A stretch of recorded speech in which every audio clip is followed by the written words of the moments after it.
7 ઇન્ડિયામાં આપ સૌનું હાર્દિક સ્વાગત છે। સમાચાર છે કે આજે જેઠ માસની પૂર્ણિમા છે, ત્યારે યાત્રાધામ શામળાજીમાં વહેલી સવારથી જ ભક્તોનું ઘોડાપુર ભગવાન કાળિયા ઠાકરની ઝાંખી કરવા ઉમટી પડ્યું હતું। દરેક પુષ્ટિ સંપ્રદાય મંદિરોમાં પૂર્ણિમાનું અનેરું મહત્વ હોય છે। ભગવાન શામળિયાને ખાસ કારીગરો દ્વારા તૈયાર કરાયેલ મલમલના વાઘા પહેરાવવામાં આવ્યા અને ભગવાનને સોના આભૂષણોના શણગાર કરવામાં આવ્યા। ભગવાન વિષ્ણુને શંખ ચક્ર ગદા અને ગળામાં સોનાની વનમાળાથી ભગવાન શામળિયો ઝળહળી રહ્યો છે, ત્યારે ભક્તો પણ હરખ ઘેલા બની શામળિયાની શણગાર આરતીનો લાભ લઈ ધન્ય બન્યા હતા। સમગ્ર ગુજરાત, રાજસ્થાન અને મધ્યપ્રદેશથી હજારો ભક્તો શામળિયાના દર્શન કરી ધન્ય બન્યા છે। મંદિરના પૂજારી દ્વારા દિવસ દરમિયાન આવતા તમામ મનોરથની ઉજવણી કરવામાં આવી રહી છે। મંદિર પરિસરમાં ભૂદેવ દ્વારા વૈદિક મંત્રો સાથે પાત્રા સાધન સહિત શામળિયાની રાજોપચાર પૂજા થઈ રહી છે, ત્યારે ભક્તો ભગવાનના દર્શન કરી ધન્ય બન્યા હતા।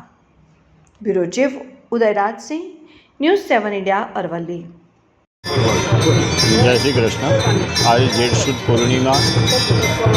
આજનું વિશેષ મહત્ત્વ એવું કે આમ તો જ્યેષ્ઠા અભિષેક સ્નાન હોય, પ્લસ આજે વટ સાવિત્રી પૂનમ પણ કહી શકાય એવી સુંદર મજાની આજે પૂર્ણિમા, અને તેના અનુસંધાને શામળાજી વિષ્ણુ મંદિર ખાતે ભગવાનને સુંદર મજાના શ્વેત મલમલના વાઘાથી સુસજ્જ કરી અને ભગવાનની સુંદર મજાની એવી ઝાંખી લોકો દર્શન કરી ધન્યતા અનુભવે તેવા સુંદર મજાના દર્શન।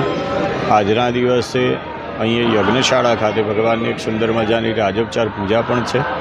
આજના દિવસનું વિશેષ મહત્ત્વ હોવાથી આજના દિવસે મંદિર દ્વારા સુંદર મજાના આયોજનો પણ કરેલ છે અને અનેક પ્રકારના ભક્તોએ દર્શન કરી ભગવાનની ધન્યતા અનુભવી છે।